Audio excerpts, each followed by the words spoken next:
what is the destination, where we have to reach. It may preferably be called insignificance. If you choose to designate it as such, it is an insignificance of which we know nothing.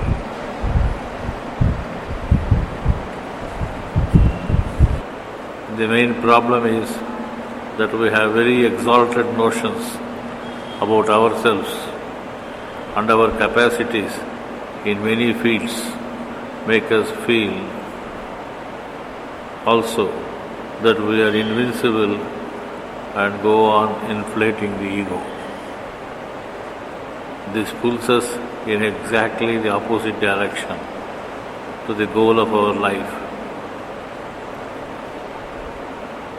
Though we feel that we have fixed our goal to be oneness with the Master, the development of our ego structure does not enable us to reach the goal.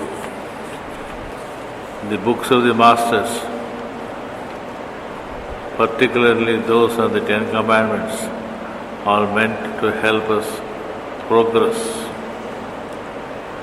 It's always stressed that we must be grateful to those who show us our faults, and so we must be grateful to them for enabling us to a step towards humility, one of the corner pillars of spiritual life. If a fault is shown, we should feel that a great treasure is shown to us and be grateful. Each time a fault is shown, we discover in us a fault on incapacity, lack of understanding, or insufficiency, which prevents our progress in the path. Once we realize our fault, with our determination to reach the goal firmly established, it should be easy for us to get rid of the fault. This is mainly because we have the required discipline for doing the same, as also we have the boon of Pranahuti of the trainer to help us in the path. We should understand that to discover a fault is an acquisition. It's as though a flood of light had come to replace the little speck of obscurity which has been driven out of us now.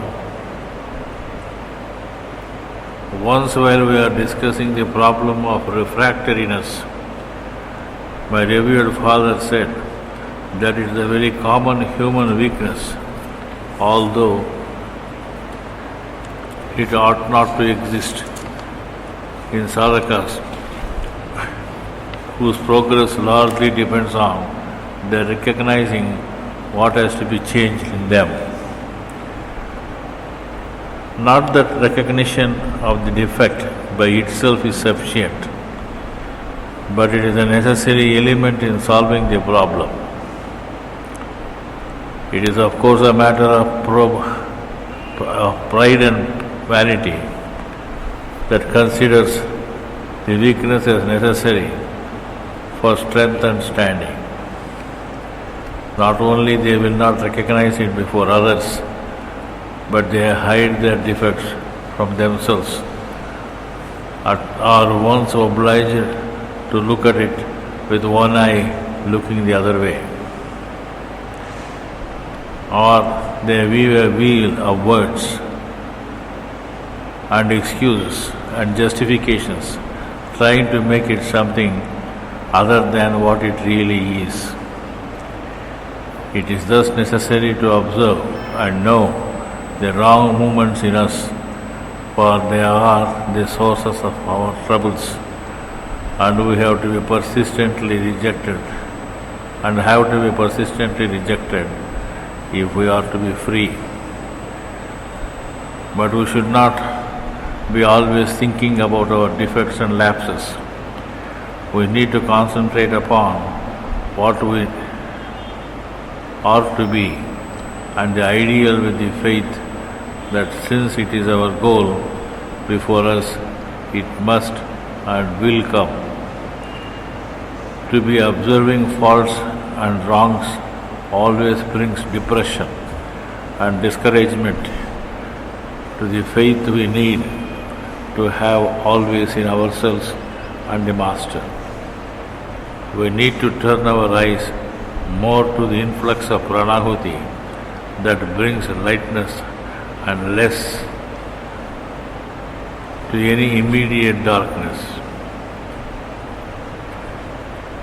Faith, cheerfulness, and confidence in the ultimate victory are the things that help. They make our progress easier and swifter. Success is possible only when we are committed to be true to ourselves and are determined to change our past and be firm to the newfound path of Satyapad. We have to be friends with ourselves, otherwise we would be ourselves be inimical to our reaching the goal. This is what Lord Krishna stressed in the famous Bhagavad Gita in the sloka Bandhuratma Atmanastasya Yena Atmana Atmaiva Jitaha Anatmanastu Satrutve Vartet Atmaive Satruvat.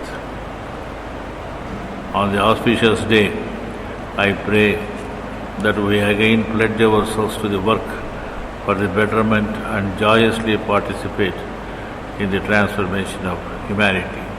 Pranam.